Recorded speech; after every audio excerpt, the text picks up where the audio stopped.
بسم اللہ الرحمن الرحیم نحمده ونصلی علی رسولہ الکریم اما بعد فاعوذ باللہ من الشیطان الرجیم بسم اللہ الرحمن الرحیم وعد اللہ الذین آمنوا منکم وعملوا الصالحات لیستخلفنہم فی الارض کما استخلف الذین من قبلہم صدق اللہ العظیم۔ سیدنا صدیق اکبر رضی اللہ تعالیٰ عنہ کی سیرت کے حوالے سے گزشتہ دو درس ہوئے، اور آج کا درس حضرت ابوبکر رضی اللہ تعالیٰ عنہ کی خلافت کے عنوان پر ہے کہ نبی کریم صلی اللہ علیہ وسلم کے فوراً بعد سب سے پہلے خلیفہ حضرت ابوبکر صدیق رضی اللہ تعالیٰ عنہ بنے۔ نبی کریم صلی اللہ علیہ وسلم جب دنیا سے جا رہے تھے، پردہ فرما رہے تھے، تو ایسے وقت میں صحابہ کرام کی جو حالت تھی وہ انتہائی غم کی حالت تھی، اور انتہا درجے کی تکلیف صحابہ کرام کے سینوں میں تھی کہ آپ صلی اللہ علیہ وسلم پردہ فرما گئے۔ ایسے وقت میں جب ہر طرف صحابہ کرام بے چین اور پریشان تھے، حتیٰ کہ حضرت عمر رضی اللہ تعالیٰ عنہ جو انتہائی جری شخص تھے، انتہائی بہادر شخص تھے، ان کی کیفیت یہ ہو گئی کہ انہوں نے تلوار سونت لی اور مجمع میں اعلان کر دیا کہ اگر کسی نے کہا کہ اللہ کے نبی دنیا سے چلے گئے تو میں اس کا سر تن سے جدا کر دوں۔ ایسے کڑے وقت میں سیدنا صدیق اکبر رضی اللہ تعالیٰ عنہ، جو کہ نبی کریم صلی اللہ علیہ وسلم کی خدمت میں تھے، لیکن کچھ افاقہ ہوا تو کسی کام سے نکلے اور پیچھے یہ حادثہ واقعہ ہوا۔ تو جب حضرت ابوبکر رضی اللہ تعالیٰ عنہ تشریف لائے تو نبی کریم صلی اللہ علیہ وسلم کے چہرے کا دیدار کیا اور آپ کی پیشانی پر بوسہ دیا، اور پھر جب باہر تشریف لائے تو حضرت عمر رضی اللہ تعالیٰ عنہ کو متوجہ کیا کہ عمر آپ کیا کہہ رہے ہیں۔ حضرت عمر رضی اللہ تعالیٰ عنہ کو یہ بات سمجھ نہ آئی تو انہیں چھوڑ کر فوراً ممبر پر کھڑے ہوئے اور ایک خطبہ ارشاد فرمایا، اور اس خطبے میں واضح اعلان فرمایا کہ جو اللہ کی عبادت کرتا تھا اور کرتا ہے تو سن لو کہ اللہ حی قیوم ہے، اور جو محمد صلی اللہ علیہ وسلم کی عبادت کرتا تھا تو وہ سن لے کہ آج ہمارے محبوب اس دنیا سے پردہ فرما گئے۔ اور پھر ایک آیت کریمہ وَمَا مُحَمَّدٌ إِلَّا رَسُولٌ قَدْ خَلَتْ مِن قَبْلِهِ الرُّسُلُ، یہ آیت کریمہ تلاوت فرمائی۔ صحابہ کرام نے جب یہ آیت سنی، حضرت عمر رضی اللہ تعالیٰ عنہ نے جب یہ آیت سنی تو یہ آیت سنتے ہی حضرت عمر رضی اللہ تعالیٰ عنہ اور دیگر تمام صحابہ کرام کہنے لگے کہ ہمیں ایسے محسوس ہو رہا تھا کہ جیسے آیت اب نازل ہوئی، کیونکہ آیت کا مفہوم اسی طرح ہے کہ محمد اللہ کے رسول ہیں اور اس سے پہلے بھی رسول آ چکے، کیا وہ شہید کر دیا جائے، قتل ہو جائیں یا دنیا سے چلے گئے جائیں تو کیا تم الٹے پیر چلنے لگ جاؤ گے کیا؟ تو ان حالات اور واقعات میں پتہ چلتا ہے کہ امت کو نبی کریم صلی اللہ علیہ وسلم کے بعد اگر کسی شخصیت نے امت کو سنبھالا اور امت کی داد رسی کی اور امت کو تسلی دی اور امت کو ایک رخ پر ڈالا تو وہ سیدنا صدیق اکبر رضی اللہ تعالیٰ عنہ۔ چنانچہ تمام اہل السنتی والجماعت کا متفقہ نظریہ یہ ہے کہ نبی علیہ السلام کے بعد پہلے خلیفہ، جسے خلیفہ بلا فصل کہتے ہیں، وہ سیدنا صدیق اکبر رضی اللہ تعالیٰ عنہ۔ اور اس پر بہت سارے دلائل موجود. چنانچہ جب صحابہ کرام کے بیچ ابھی نبی کریم صلی اللہ علیہ وسلم کا جسد اطہر زمین کے اوپر ہے، اور ثقیفہ بنو ساعدہ ایک چبوترا ہے بنو ساعدہ کا، وہاں پر مہاجرین اور انصار بیٹھے ہوئے تھے، اور نبی کریم صلی اللہ علیہ وسلم پردہ فرما گئے. اب آپس میں ایک دوسرے سے پوچھ رہے ہیں کہ آپ صلی اللہ علیہ وسلم کے بعد امیر کون ہوگا؟ آپ صلی اللہ علیہ وسلم کے بعد امیر کون ہوگا؟ تو اس پر مہاجرین نے کہا کہ بھئی امیر ہم میں سے ہوگا، اور انصار کہنے لگے کہ امیر ہم میں سے ہوگا. اور امارت کے بارے میں گفتگو کرنا یہ کوئی عیب کی بات نہیں تھی. دنیا کا قانون یہ ہے کہ کوئی بڑا لیڈر، سربراہ، حتیٰ کہ گھر کا سربراہ بھی اگر دنیا سے چلا جائے تو پھر خاندان میں باہم مشاورت ہوتی ہے کہ اب گھر کا سربراہ کس کو بنانا. لیکن منافقین نے یہاں ایک چال چلی کہ یہ جو مہاجرین اور انصار صحابہ کرام رضوان اللہ تعالی علیہ مجمعین، یہ تو نبی کریم صلی اللہ علیہ وسلم کی محنت، آپ صلی اللہ علیہ وسلم نے جو ان پر محنت کی، اس سے قبل، اسلام سے قبل یہی لوگ تھے کہ جو چھوٹی چھوٹی بات پہ برسا برس لڑتے تھے. اب منافقین نے ایک چال یہ چلی کہ اس مشاورت کے بیچ عصبیت کا نعرہ لگا دیا کہ تمہارے باپ دادا بڑے تھے، تمہارے باپ دادا بڑے تھے. جب منافقین نے یہ چال چلی تو اس میں آواز اونچی ہونے لگی. جب آواز اونچی ہونے لگی، حضرت عمر رضی اللہ تعالیٰ عنہ کو اطلاع ملی، تو حضرت عمر رضی اللہ تعالیٰ عنہ نے حضرت ابوبکر رضی اللہ تعالیٰ عنہ سے کہا کہ حضرت وہاں پر یہ مسئلہ چل رہا ہے، لوگ امارت کے بارے میں گفتگو کر رہے ہیں، اور کوئی کہہ رہا ہے کہ امیر ہم میں سے ہوگا اور کوئی کہہ رہا ہے امیر ہم میں سے ہوگا، تو حضرت آپ ساتھ چلیں. حضرت ابوبکر رضی اللہ تعالیٰ نے حضرت عمر رضی اللہ عنہ سے کہا کہ آپ جائیں جا کے اس مسئلے کو حل کر کے آ جائیں. کہا نہیں حضرت آپ کا جانا بہت ضروری ہے. چنانچہ حضرت صدیق اکبر رضی اللہ تعالیٰ عنہ تشریف لے گئے. اب جیسے ہی وہاں پہنچے، حضرت ابوبکر رضی اللہ تعالیٰ عنہ کے ایک خطبے کی وجہ سے تمام صحابہ کرام حضرت عمر رضی اللہ تعالیٰ عنہ اطمینان میں ہو گئے. صرف ایک خطبہ سنا اور ایک آیت کریمہ سنی. اسی طرح یہاں بھی صحابہ کرام کے بیچ جب یہ بات آئی تو حضرت ابوبکر صدیق رضی اللہ تعالیٰ عنہ نے فرمایا الائمۃ من قریش یا الامراء من قریش، کہ امراء قریش میں سے ہوں گے. اس کا مطلب یہ ہوا کہ امراء مہاجرین میں سے ہوں گے. یہ بات سنتے ہی صحابہ کرام کے بیچ جو تبصرہ چل رہا تھا وہ تبصرہ فوراً ختم ہو گیا، اور صحابہ کرام اطمینان میں ہو گئے کہ امراء قریش میں سے ہوں گے. اب امراء قریش میں سے ہوں گے، اس روایت سے اتنی بات معلوم چلی کہ امیر جو ہوگا وہ قریش میں سے ہوگا. ایک اور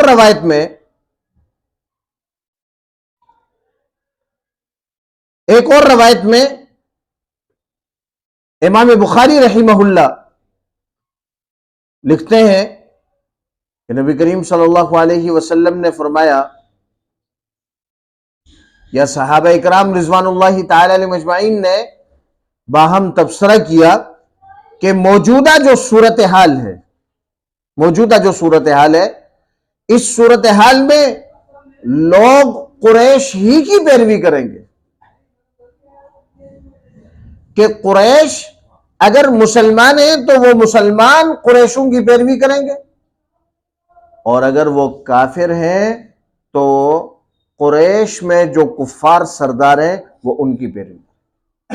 کہ قریش میں اللہ تبارک و تعالی نے اس قبیلے میں یہ خاصیت رکھی کہ یہ قبیلہ ہمیشہ سے تمام قبائل پر ہمیشہ سے یہ قبیلہ سربراہی کرتا ہے۔ تو اس باب سے بخاری شریف کی اس روایت سے بھی پتہ چلتا ہے کہ ائمہ قریش میں سے ہوں گے۔ اس کے بعد حضرت جابر بن سمرہ رضی اللہ تعالیٰ عنہ کی روایت ہے، امام بخاری اسے باب الاستخلاف میں لائے، خلافت کے عنوان قائم کیا، اور اس میں یہ روایت لائے کہ جابر بن سمرہ کہتے ہیں رضی اللہ تعالیٰ عنہ کہ نبی کریم صلی اللہ علیہ وسلم نے فرمایا کہ اسلام 12 خلفاء تک غالب رہے گا، اور پھر کہا کہ ایک فقرہ اللہ کے نبی نے اور کہا، لیکن وہ جو مجھے سمجھ نہیں آیا، چنانچہ انہوں نے اپنے والد سے پوچھا کہ اللہ کے نبی نے بیچ میں اور کیا کہا؟ تو ان کے والد سمورہ نے کہا فقال کلہم من قریش، کہ یہ سارے امراء قریش میں سے ہوں۔ چنانچہ اس روایت سے بھی پتہ چلا کہ امراء قریش میں سے ہوں گے۔ اب اگلی بات سیدنا صدیق اکبر رضی اللہ تعالیٰ عنہ کی خلافت، تو اس سلسلے میں ایک روایت مسلم شریف میں بھی ہے اور بخاری شریف میں بھی ہے۔ مسلم شریف میں سیدنا صدیق اکبر رضی اللہ تعالیٰ عنہ کے فضائل میں ذکر کی گئی ہے کہ نبی کریم صلی اللہ علیہ وسلم نے فرمایا کہ میں نے ارادہ کیا کہ کسی کو بھیجوں وہ ابو بکر اور ان کے بیٹے عبد الرحمن کو بلائے۔ نبی کریم صلی اللہ علیہ وسلم فرما رہے ہیں کہ میں نے ارادہ کیا کہ میں کسی کو بھیجوں کہ وہ ابو بکر اور ان کے بیٹے عبد الرحمن کو بلائیں، اور میں ابو بکر کو اپنا جانشین کر دوں، تاکہ میرے بعد کوئی کہنے والا کچھ نہ کہہ سکے اور کوئی آرزو کرنے والا آرزو نہ کر سکے۔ پھر میں نے خود ہی سے کہا کہ اللہ اور ایمان والے ابو بکر کے علاوہ کسی پر راضی نہیں ہوں گے۔ یقبل اللہ والمؤمنون الا ابا بکر، جو نبی کے بعد جو خلافت کا عنوان ہے، اللہ بھی اور ایمان والے بھی انکار کر دیں گے سوائے ابو بکر کے، کہ ابو بکر ہی کی اطاعت کر لیں گے، اس لیے میں نے وہ ارادہ ترک کر لیا۔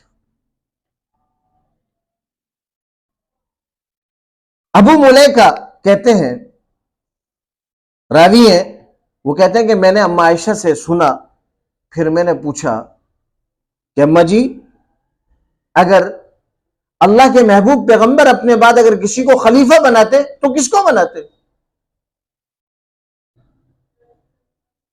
اور اسی قسم کی روایت حضرت علی رضی اللہ تعالیٰ عنہ کے بیٹے سے محمد بن حنفیہ، اسی قسم کی روایت موجود ہے کہ میں نے اما عائشہ سے پوچھا کہ اگر اللہ کے نبی اپنا جانشین کسی کو بناتے تو کس کو بناتے؟ اما عائشہ نے فرمایا کہ ابو بکر کو بناتے۔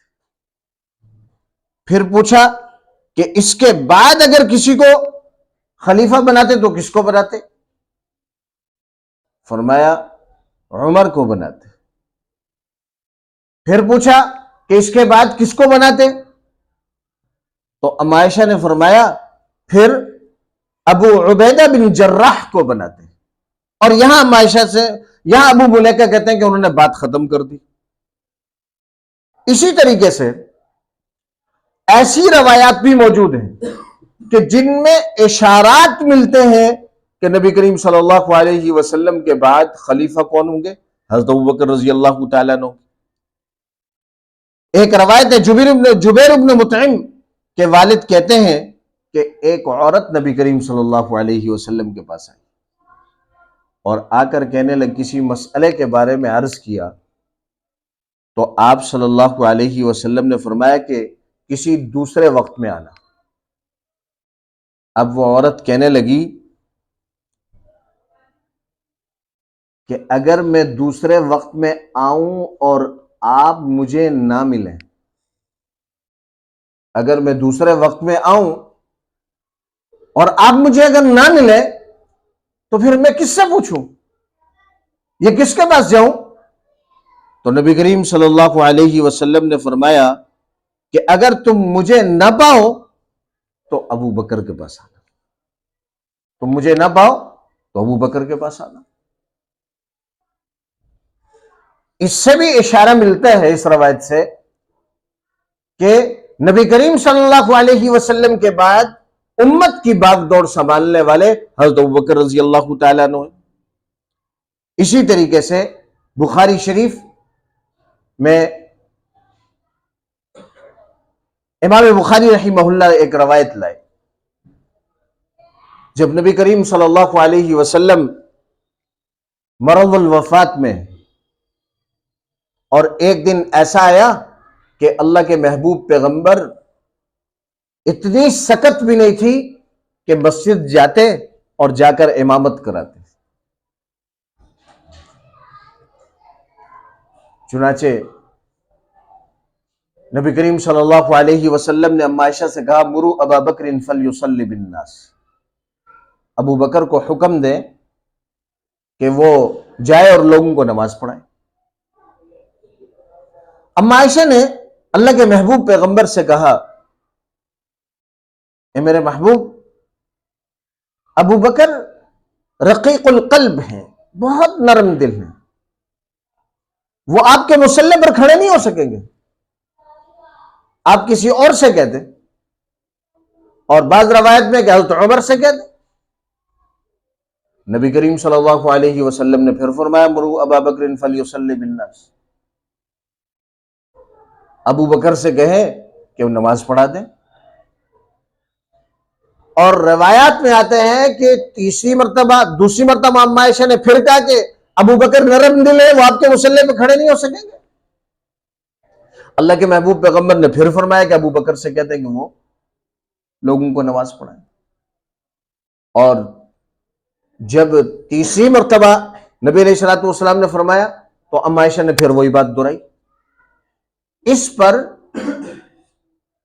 نبی کریم صلی اللہ علیہ وسلم نے جو ارشاد فرمایا وہ کیا کہ تم تو حضرت یوسف علیہ الصلوۃ والسلام کے ساتھ والی عورتیں ہو، تم تو حضرت یوسف علیہ الصلوۃ والسلام کی ساتھ والی عورتیں ہو، میں تمہیں کہہ رہا ہوں کہ مرو ابا بکر فلیصلی بالناس۔ اگر اس روایت پر غور کیا جائے تو نماز ہی پڑھانی تھی۔ اما عائشہ کے اتنے اصرار کے بعد بھی، اور اصرار بھی لاڈلی بیوی کر رہی ہے، اور اصرار بھی حضرت ابو بکر کی بیٹی کر رہی ہے،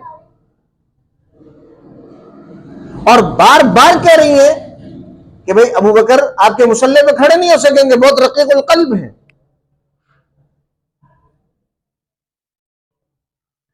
لیکن بار بار اصرار کرنا کہ مرو ابا بکر فلیصلی بالناس، ابو بکر سے کہیں کہ وہ لوگوں کو نماز پڑھا دیں۔ اس روایت سے بہت صراحتاً یہ بات سمجھ میں آ رہی ہے کہ نبی کریم صلی اللہ علیہ وسلم جسے نماز کا مصلی دے رہے ہیں، اشارہ کر رہے ہیں کہ میرے بعد میرے مصلی کا وارث بھی ابو بکر ہوگا، اور جو نظام خلافت، جو حکومت کا طرز میں نے شروع کیا ہے، اس کی مسند پر بیٹھنے والے بھی حضرت ابو بکر رضی اللہ۔ اسی طرح ایک اور روایت جس میں نبی کریم صلی اللہ علیہ وسلم نے حضرت ابوبکر رضی اللہ تعالیٰ عنہ کو 9 ہجری میں حج کی امارت اپنا جانشین اور قائم مقام بنا کر حج کا امیر بنایا حضرت ابوبکر رضی اللہ تعالیٰ عنہ. جیسا کہ گزشتہ درس میں بھی میں نے عرض کیا کہ حضرت ابوبکر رضی اللہ تعالیٰ عنہ کو اپنا جانشین اور نائب بنا کر حج کا امیر بنایا. اور حج کی امارت اس طرف واضح اشارہ ہے کہ آپ کے بعد ملت کی امارت بھی سیدنا صدیق اکبر رضی اللہ تعالیٰ عنہ کے پاس.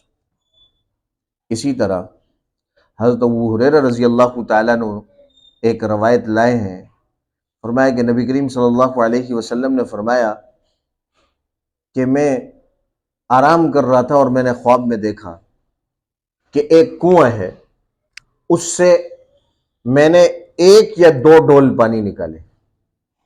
میں نے پانی نکالا جتنا اللہ نے چاہا, اللہ کو جتنا منظور تھا میں نے اتنا پانی نکالا. پھر اس کے بعد ابو بکر آئے, پھر اس کے بعد ایک دوسرے شخص آئے, یا نام لے کر کہا یا بغیر نام کے, دوسرے شخص آئے, انہوں نے 1 یا 2 ڈول نکالے اور وہ بہت کمزور تھے. پھر اس کے بعد ڈول بھی بڑھ گیا, ڈول بھی بڑھ گیا, بڑا ہو گیا, اور اس کے بعد ایک مضبوط قسم کا نوجوان آیا اور اس نے بہت تیزی کے ساتھ کئی سارے ڈول اس سے پانی نکال لی. حضرت ابو ہریرہ رضی اللہ تعالیٰ عنہ نقل کرنے والے ہیں کہ وہ پہلے ڈول اللہ کے محبوب پیغمبر نے نکالے, اور دوسرے 1 یا 2 ڈول جو ہے نا اور وہ کمزور ہیں وہ نکالے, وہ جناب صدیق اکبر رضی اللہ تعالیٰ عنہ. اور اس کے بعد تیسرے نمبر پر ڈول بھی بڑا ہو گیا, اور جس نوجوان نے بڑی قوت کے ساتھ بہت سارا پانی نکالا وہ سیدنا فاروق اعظم رضی اللہ تعالیٰ. اسی طریقے سے صحابہ کرام رضوان اللہ تعالی علیہ مجمعین فضائل, مراتب اور مقام کے اعتبار سے بھی حضرت ابوبکر رضی اللہ تعالی عنہ کے بارے میں کہتے ہیں کہ ابو بکر ہم میں سب سے بڑے عالم. اسی طریقے سے نبی کریم صلی اللہ علیہ وسلم اس بات کی بھی رعایت رکھواتے تو کوئی ابو بکر رضی اللہ تعالیٰ سے آگے چل رہا ہوتا تو اسے تنبیہ کرتے کہ ابو بکر سے پیچھے چلے. اور اسی طرح وہ بہت ساری روایات بھی موجود ہیں کتب احادیث میں کہ جن میں ترتیب کے ساتھ اسی طرح اللہ کے محبوب پیغمبر نے ذکر فرمایا. جیسے خطبے میں ہم سنتے ہیں ارحم امتی بامتی ابو بکر واشدهم فی امر اللہ عمر واصدقهم حیاء عثمان واقواهم علی کرم اللہ تعالی وجہ. اسی طریقے سے ایک اور روایت محدثین لائے کہ نبی کریم صلی اللہ علیہ وسلم ایک مجلس میں بیٹھے ہوئے تھے کہ آپ کی پنڈلی ننگی تھی. حضرت ابوبکر رضی اللہ تعالیٰ عنہ تشریف لائے, پنڈلی اسی طرح. حضرت عمر تشریف لائے, پنڈلی اسی طرح ننگی ہے. حضرت عثمان تشریف لائے, آپ نے جلدی سے اپنی پنڈلی پر کپڑا کر لیا. صحابہ کرام نے بعد میں پوچھا کہ اللہ کے محبوب پیغمبر ابو بکر آئے, آپ کی پنڈلی ننگی ہے؟ یعنی صحابہ کرام حضرت ابو بکر بڑے آدمی آئے, پھر اس کے بعد عمر آئے, آپ کی پنڈلی ننگی. عثمان آئے تو آپ نے چادر نیچے کر دی. اللہ کے محبوب پیغمبر نے فرمایا جس کا مفہوم یہ ہے کہ عثمان سے آسمان کے فرشتے بھی حیا کرتے ہیں, میں محمد اس سے حیا کیوں نہ کروں. چنانچہ یہ روایت بھی یہی ترتیب بیان کر رہی ہے. اسی طرح اور بھی کتب احادیث میں بہت ساری روایات ایسی ہیں کہ جس میں یہی ترتیب چلی آ رہی, اور صحابہ کرام بھی اسی ترتیب سے حضرت ابوبکر رضی اللہ تعالیٰ عنہ کو, پھر حضرت عمر رضی اللہ تعالیٰ عنہ کو, پھر حضرت عثمان رضی اللہ تعالیٰ عنہ کو, اور پھر حضرت علی رضی اللہ تعالیٰ عنہ کو اسی ترتیب سے سمجھتے تھے کہ یہ بڑے لوگ ہیں. اور امت میں تمام اہل السنت والجماعت کا نظریہ بھی یہی ہے کہ سب سے افضل حضرت ابوبکر رضی اللہ تعالیٰ عنہ, پھر حضرت عمر ہے, پھر حضرت عثمان ہے, پھر حضرت علی ہیں رضی اللہ تعالیٰ عنہ. فضیلت کی ترتیب بھی یہی ہے اور خلافت کی ترتیب بھی یہی ہے۔ اب آخری بات عرض کروں کہ حضرت ابوبکر رضی اللہ تعالیٰ عنہ وہ صحابی رسول اور وہ خلیفہ رسول ہیں کہ جن کی صحابیت کا انکار بھی کفر ہے اور جن کی خلافت کا انکار بھی کفر ہے۔ یہ اسلام کے حساس عنوانات ہیں۔ چنانچہ تمام نوجوان طبقے کو اس بات کا علم ہونا چاہیے کہ ہمارے پہلے خلیفہ کون ہے، ان کا نام کیا ہے، ان کی سیرت کیا ہے، ہمارے دوسرے خلیفہ کون ہے، ہمارے تیسرے اور چوتھے خلیفہ کون ہے، ان کی سیرت کیا ہے، اور کوشش کرنی چاہیے کہ ہم ان کی سیرت پڑھ کر سمجھ کر عمل کرنے کی کوشش کریں۔ اللہ تبارک و تعالی سے دعا ہے کہ اللہ رب العزت عمل کی توفیق عطا فرمائے۔ وآخر دعوانا ان الحمد للہ رب العالمین۔